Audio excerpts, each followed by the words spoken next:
Margarine, yung optional natin na pwede natin panghalo sa butter garlic seafood. Okay, tutunawin lang natin ito. Okay, wait lang tayo ng konti. So ito yung, okay para sa atin, medyo nasubrahan na ng konti yung ating margarine. So nagbawas tayo ng konti dyan. So para maluto ng maayos yung ating vegetable. So sinutin natin yung mga vegetable na matitigas. So yan yung carrots, patatas, pati yung sayote. Okay. Okay, gisa-gisayin lang natin yan. So, napakasimple lang po lutuin ito yung ating butter garlic seafood. Sautein lang, tapos yung sauce, then okay na. Lagayin lang natin yung ating mga seafood. So, nilagay na natin bell pepper dyan, broccoli, tapos yung sili, naglagay tayo ng konting margarine. Okay, at naglagay na rin tayo ng paminta para may lasa na kagad yung ating vegetable. Okay, sinutin lang natin dyan kasi para mamaya, konti na lang yung hindi na gaano nating lagain. Half cook lang. So, naglagay tayo ulit ng margarine. Okay, margarine, papainitin lang natin dyan. Tapos ilalagay rin natin yung following ingredients natin. So, yan, yung ating bawang. Then, nag-additional tayo ng margarine para mas flavorful yung lasa. Okay. Sautein lang natin. Alright.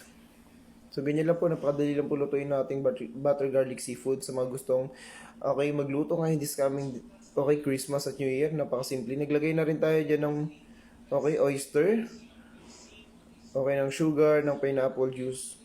So, for additional flavor. Okay, nilagyan natin ulit ng paminta yan. Para mas solid talaga. So, pinapakuluan natin yan guys.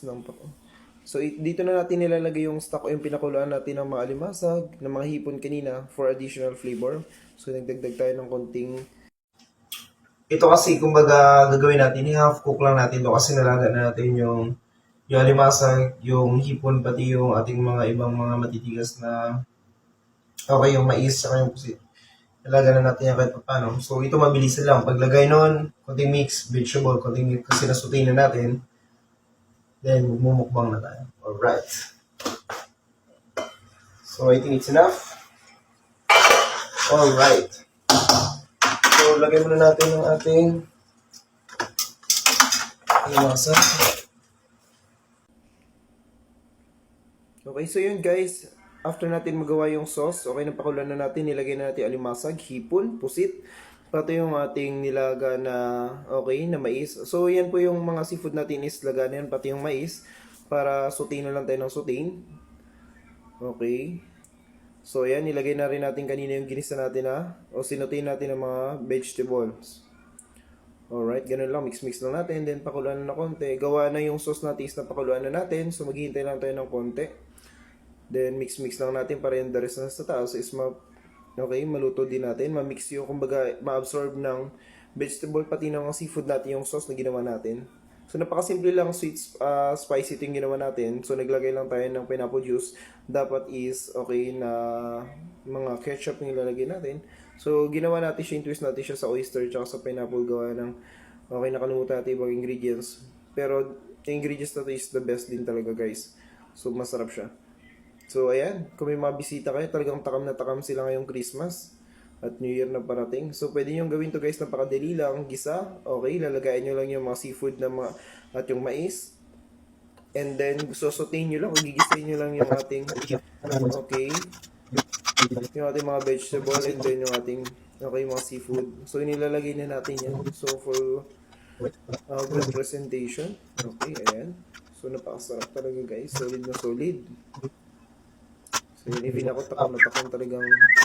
Actually, nilito ko yan guys, gawa ng hindi pa ako nakakapag-dinner. So, 12 na dumating dito sa condo. So, medyo nagutom ako. That's why may mga stock on na nabili sa ref na nakalagay. So, that's why napaluto ako agad ng ganyan. So, gusto na gusto yun ngayong Christmas.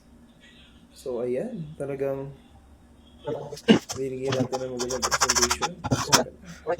Kung isa-serve guys, napaka-solid yan. Wow, panalo. Sarap na sarap. Pinicture natin para kahit pa paano meron tayo. Okay. Remembrance.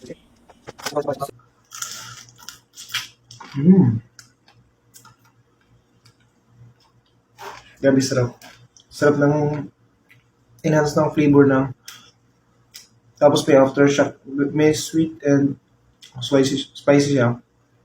Spicy kasi naghalo tayo ng Thailand. Tapos, very helpful yung pineapple juice na nilagay natin. Kasi na-enhance niya yung flavor ng butter na sumarap. Okay, let's mukbang. Dami to guys, oh. Oo, mulong.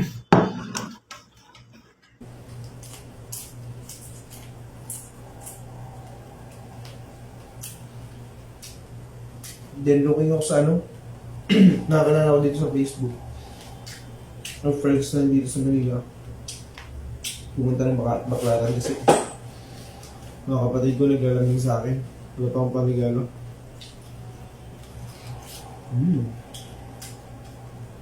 Saktong-sakto yung pagkalaga.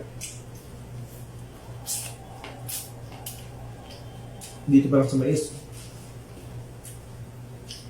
Solve na solve na. Talagang siksik na siksik yung lasa.